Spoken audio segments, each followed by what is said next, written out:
And welcome here for this first Sunday in Advent. I know they always say that as you get older, time moves faster, but I really felt it this year. I'm not quite sure how this got to us so quickly, but I am certainly grateful for the season of hope and joy and peace. It's not that we don't always need it, we do. But it always seems a little extra special this time of year when we've changed our clocks and our nights come so early and the darkness seems to last so long. So we welcome you here this morning. Announcements have been on the screen. They're also on the back of the bulletin. Barb, do you have anything for the 4th you need to add? Sign-up sheet is in the back for ringing bells for the Salvation Army. There's 2-hour increments. Please pick one of the open ones. Starting up checking blood pressure again the first Sunday, which will be next Sunday. Bad weather. We had a little bit of snow this morning, not enough to make a difference, but it reminds us that we are in that season. Please know it'll be on all the electronic media and the church answering machine message by 9 o'clock Sunday morning if we have to cancel for a weather-related issue. And a quick reminder that Church Council meets on the 7th at 6:30 in the hall. Are there any other announcements in the congregation that must be lifted up and shared? Wanda? Hold on. Wait. Coming around. We had our wreath party yesterday, and I think everybody had a wonderful time. They all had beautiful wreaths when they walked out, and we made, for the church, $445. Oh, that's wonderful. I just wanted to, it's in the bulletin, but, you know, if you have any phone numbers, like if you no longer have your house number and you just use your cell and your emails, if you could please let Karen know to update that, because I do know some people that have changed theirs, and so we'd like to have that at least by the beginning of the year, that we have an updated list. Or if your name isn't in the directory, you're new, please make sure Karen gets your information so we'll have you for your contacts. Thanks. And Karen will be on vacation this coming week. If you need me, please do not call and leave a message on the answering machine. Call me direct. It will truly be the fastest, easiest way to get through to me rather than waiting for me to remember to check their answering machine message in Karen's absence. So please, just call me. My cell phone number's everywhere. Any other announcements? All right then, Jason, if we may have some prelude music to prepare our hearts and minds for worship.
Let us join together in our opening prayer. Ever-present God, you taught us that the night is far spent and the day is at hand. Grant that we may ever be found watching for the coming of your Son. Save us from undue love of the world, that we may wait with patient hope for the day of the Lord, and so abide in him, that when he shall appear, we may not be ashamed. Through Jesus Christ our Lord. Amen. Now we will light our first Advent candle.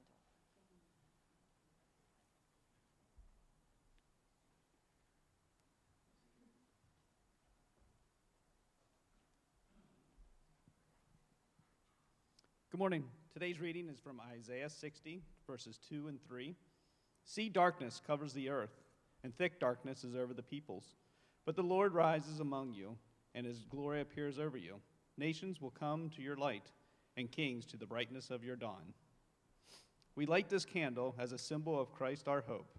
May the light sent from God shine in the darkness to show us the way of salvation.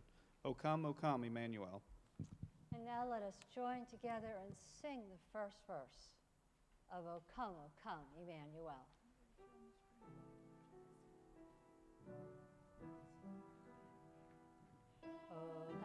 O come, Emmanuel, and ransom captive Israel, that mourns in lonely exile here, until the Son of God appear. Rejoice, rejoice, Emmanuel shall come to thee, O Israel.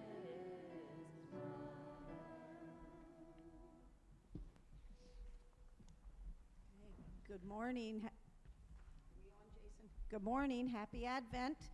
Before we start our first song, I'd like the bell choir to actually smile at you because they concentrate very hard on playing. So go ahead and smile at everybody out here. Smile at your relatives. Okay. All right, here we go. Our first song, and the words will be up here, is Come On, Ring Those Bells.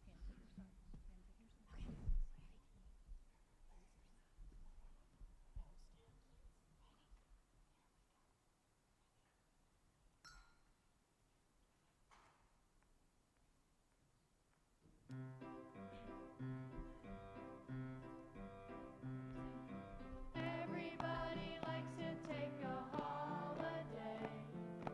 Everybody likes to take a rest.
And our scripture this morning comes from the Gospel of Luke.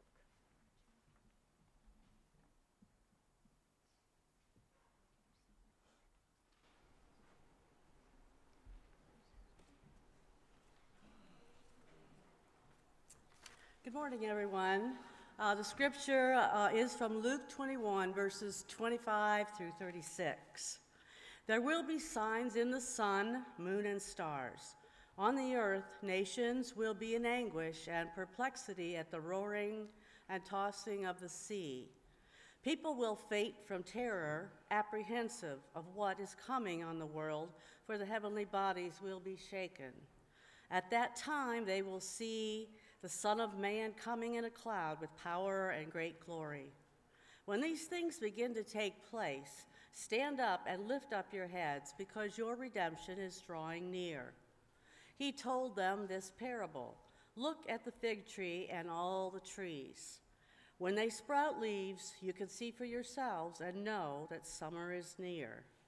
Even so, when you see these things happening, you know that the kingdom of God is near. Truly, I tell you, this generation will certainly not pass away until all these things have happened.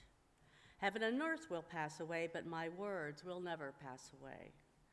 Be careful, or your hearts will be weighed down with carousing, drunkenness, and the anxieties of life, and that day will close on you suddenly like a trap. For it will come on all those who live on the face of the whole earth. Be always on the watch and pray that you may be able to escape all that is about to happen, and that you may be able to stand before the Son of Man. This ends the reading of the word. The word of God for the people of God. Thanks be to God. Let us pray.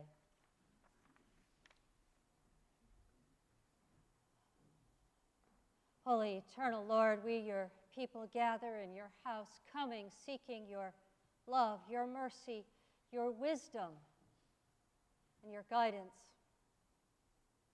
Open our hearts and minds this morning to the words you would have us hear. Help us to understand our purpose in your kingdom. Open our eyes to seeing that it is near, now and always. Through my words or in spite of them, Lord, speak to each and every one of us this morning, that we, your obedient children, might do your will. We pray in Christ's name. Amen.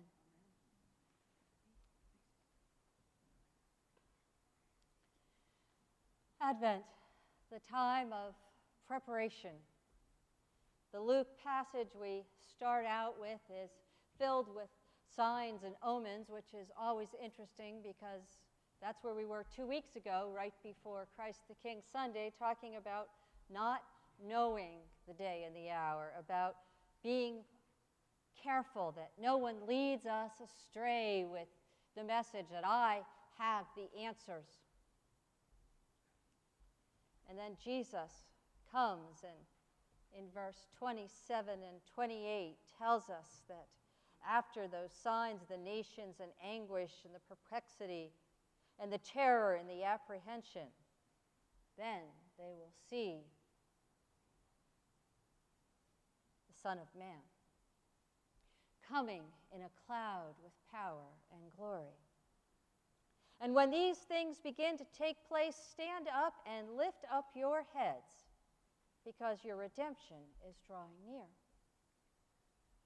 And that's a wonderfully inspiring message, but I have to stop a minute and ask, okay, what do we do until then? We all believe that there will be a second coming. We're sitting in a church because we have faith, trust, that one day Christ will return to earth. But let's be honest. At the forefront of our minds is not always preparing for that day. It's much more likely to be focused on the here and now. And Jesus knew that we had trouble keeping focused. So then he tells the story he calls the parable of the fig tree. It's interesting because it's not very parable-like, is it? You know, usually parables have that twist at the end. There's no woman with a coin. There's no bad servant. There's no lack of forgiveness to teach us that we should forgive. Simply the observation, I will return, be ready. And so we as a community of faith every year remind ourselves of this. Advent is the time where we focus on being alert for the return of the King. And yes, we should be doing it all year long, but we get lax. We let the power of darkness distract us. We let our hearts get weighed down, exactly what Jesus says don't do. We squander our money or our energy or our resources. They talk about giving into drunkenness, and I know when you say that everybody thinks alcohol, but there's all kinds of drunkenness. You can be drunk on power or ego or fame or success, lead you to the ends justify the means kind of thinking what I had to do to get here doesn't matter because I am so drunk on success. And the worries of this life, even if we don't particularly consider ourselves a drunkard, letting worries weigh us down is probably something nearly all of us can say we've given into one time or another. The problem with all these things is there a barrier that we create to being able to accept God's grace in our hearts. When we let fear flood us, when we let our ego block us, we have moved farther from the kingdom. The kingdom is still near for all of us. It's we that have pulled away. What's that old signboard saying? If you think God is missing, who moved, or something like that. Problem isn't that God isn't here, it's that we lose our contact. And it happens sometimes through others. We get corrupted by those who sound so strong or so sure, or who subtly wear away at our foundation of faith. And I got to tell you, I got to warn you that just because we are here doesn't give us enough to protect us. From Mark's Gospel, the 13th chapter, false messiahs and false prophets will appear to lead astray the elect, if possible. One of the messages we need to take from here this morning is that we get ourselves in trouble when we think we are good enough. When we put our Bible on the shelf because we have so much else to do today, we just don't have time for that meditation. It's an interesting conversation I had with somebody else recently. How do we find the time to do what we know we should do when there's so much else going on? How do we strengthen our core connection to God so that when someone comes along who sounds like they have all the answers, we're not tempted to give in and follow someone of this earth? How safe are we from the deceiver? Well, I can tell you how you can tell. It happens whenever Christ is not first in our lives. Whenever we allow this world to distract us, when we start running to put out fires that are happening today, losing sight of the hereafter. And it's so easy to have happen, especially this time of year. All of a sudden we're dealing with company coming, or finding the right present, or getting the house decorated, or should we order flowers, or exams for the end of the semester, or missing paperwork, or a broken dishwasher, or house training a puppy. or the party we don't really feel like going to, but we really should, or stress at work or at home or with the family. All these are fires that we go rushing to put out right now, losing the focus of our eyes on Christ. This year, I want us to think actively about not getting caught up in the busyness that can fill this season. To make the time for reflection and contemplation. Advent asks us to watch and wait and be prepared. One of the ways we be prepared is by being serious and self-reflective. I want us to think about fruits of the Spirit, because if we are truly prepared, we have them within us. From Galatians chapter 5, verses 22 and 23. But the fruit of the Spirit is love, joy, peace, forbearance, kindness, goodness, faithfulness, gentleness, and self-control. Against such things there is no law. None of you would be surprised if I wanted to talk about love or joy or peace. They're common themes this season, but for this Sunday, I want to pick patience. That translation used forbearance, but patience is really the word. Patience is something we can lack so easily. Patience in the face of promises yet to be delivered on. Patience in times of enduring illness. Patience with broken relationships and unrealized expectations. Patience after all our patience seems to have been used up. Patience with those we love. And truly with ourselves. Because we can be the hardest on ourselves. We forget we are becoming. We are growing. And we look at something we did or didn't do or say or didn't say, and we just beat ourselves up over it. Having patience that the Spirit is and will work through us. I preached this morning. I've told you before, I often preach to myself, and this is truly one of them. I can mess up entire weekends, sure, that what I have written for a message for Sunday is not good enough.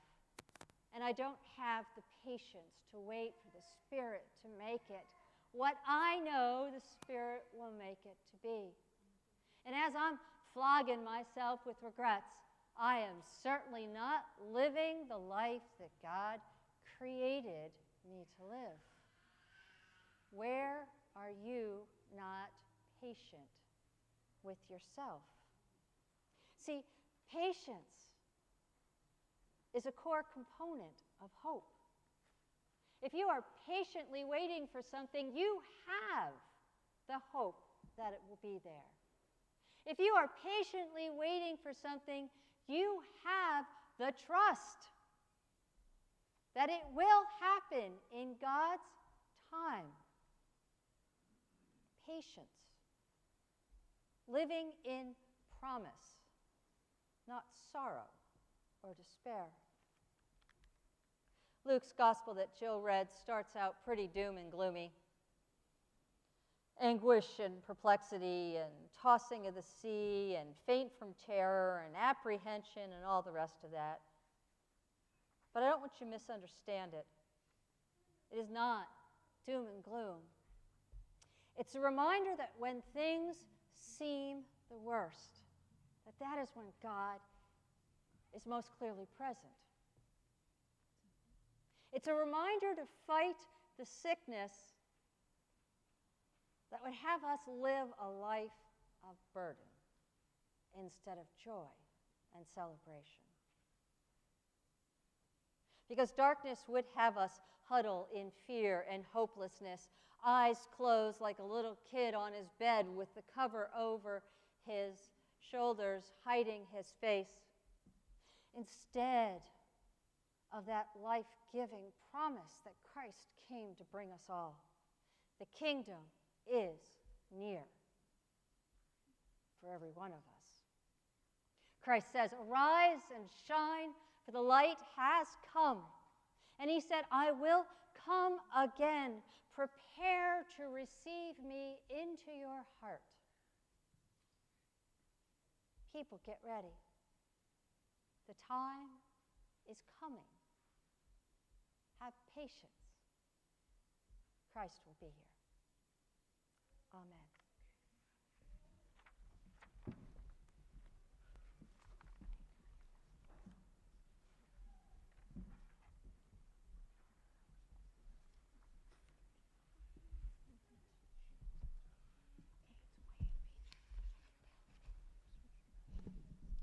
Please join us for Away in a Manger, that beautiful old carol. The words will be on the screen, and it's also, if you'd like to use your hymnal, it's number 217. Okay.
Now is the time where we, as a family of God, join together our voices in prayer, lifting up our cares and concerns and our joys and celebrations. If there is anybody in the congregation who has a prayer request you would like to share, please lift up your hand. We have some microphones around so that everybody can hear you. Carolyn. Good morning. Our former son-in-law, Dale Bandy, has been diagnosed with COVID, and he's been placed in an induced coma. So just prayers for him, and he lives with his mother now. So prayers for Dale, please. Thank you.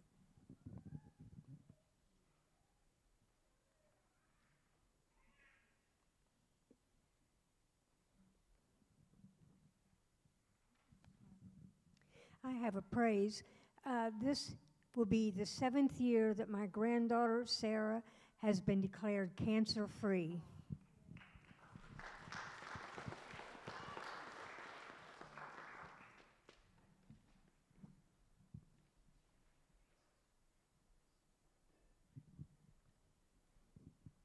Prayer for Jay and Tina Smith. I'm not sure of the whole situation. Jay's been moved to Johns Hopkins. And like I said, I don't really know what's going on, something to do with the stomach. He was in Waynesboro and then got taken down there. So I don't know the whole story, really.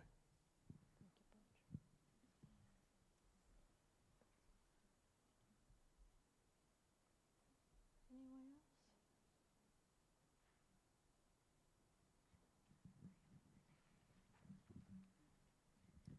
Hi, Pam and I have a good friend. Her name's Julie. She's a type 1 diabetic. She's on a transplant organ list waiting for a number of different organs, and she just came down with COVID this week, and she's struggling. So again, prayers for Julie.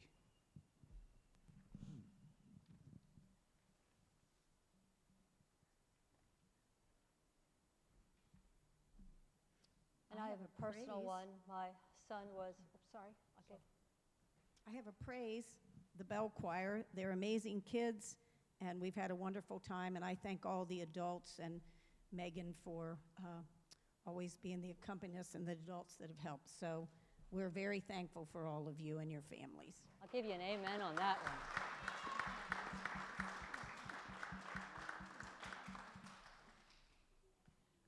Anyway, I just want to ask prayers for my son. He was driving into work the other day, and someone ran a red light and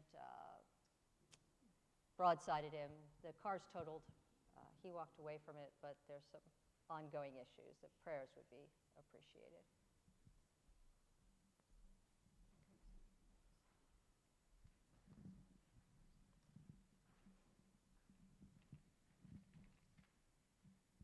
Hi. Last week, my nephew had a seizure. Just a little update. He is doing better. He had tests done, but all of them came back positive. So we're not exactly sure what caused it, but he still needs prayers because he still has an MRI coming up soon. So hopefully we get some news on that. So.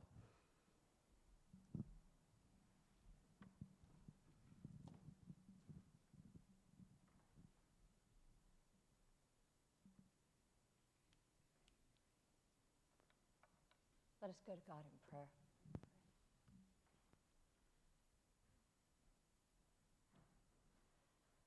Holy eternal Lord, we gather here this morning with prayers on our hearts. We lift to you our gratitude for answered prayers, for the joy of the bell choir, for all those many ways that you've put miracles in front of us, the gift of your Son, Jesus Christ. We also come with cares and concerns. We pray patience for those waiting on answers. We pray your healing touch and wholeness for all those who are ill, your guidance for those who are seeking, your comfort for those who mourn. Lord, it is a world where so much can seem so dark. And so we lift to you our prayer that the light of your Son, Jesus Christ, glows in our heart, that we might be warmed by his love and his compassion, and be willing to share that love with all we meet. O Lord, for those that we love but see no more, we lift to you our gratitude for having them in our life. And we ask you to hear the prayers of our hearts that we did not speak aloud. Because for these and in all our prayers, we ask in the name of Christ our Lord, as we join together and pray the words he taught us. Our Father, who art in heaven, hallowed be thy name. Thy kingdom come, thy will be done, on earth as it is in heaven. Give us this day our daily bread, and forgive us our trespasses, as we forgive those who trespass against us. And lead us not into temptation, but deliver us from evil. For thine is the kingdom, the power, and the glory forever. Amen. And while we are still not passing an offering plate, they are in the back, but we do pause at this time and ask God's blessings on our gifts to the kingdom. Gracious, loving God, you have blessed us with so much, even unto this day. We ask you to please bless our tithes and offerings, our gifts to you and to your Son. Use them to bring your power and your glory into the world. Help us be part of the miracle of overcoming darkness, that the world sees you for who you are. We pray this in the name of Christ our Lord. Amen. If you please rise for the doxology.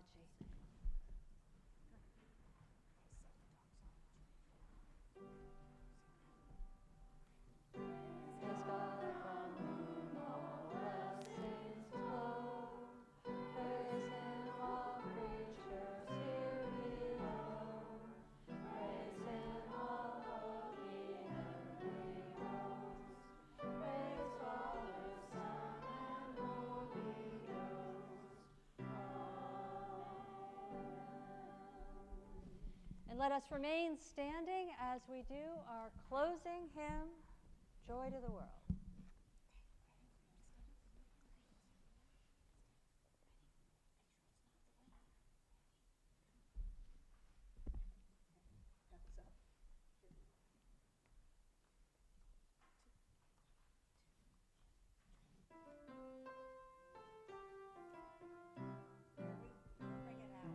Joy to the world, the Lord is come.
And the Holy Spirit.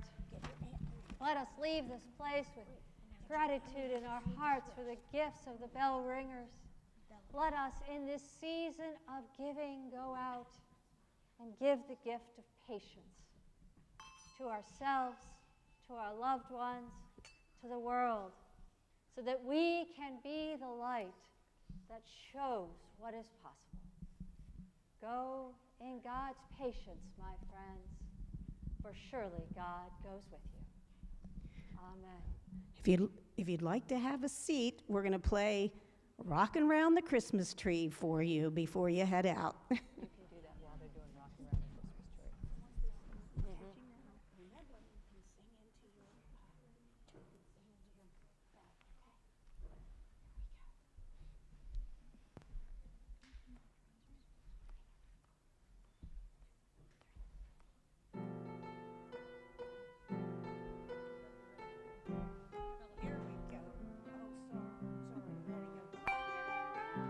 Christmas tree at the Christmas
bells on them.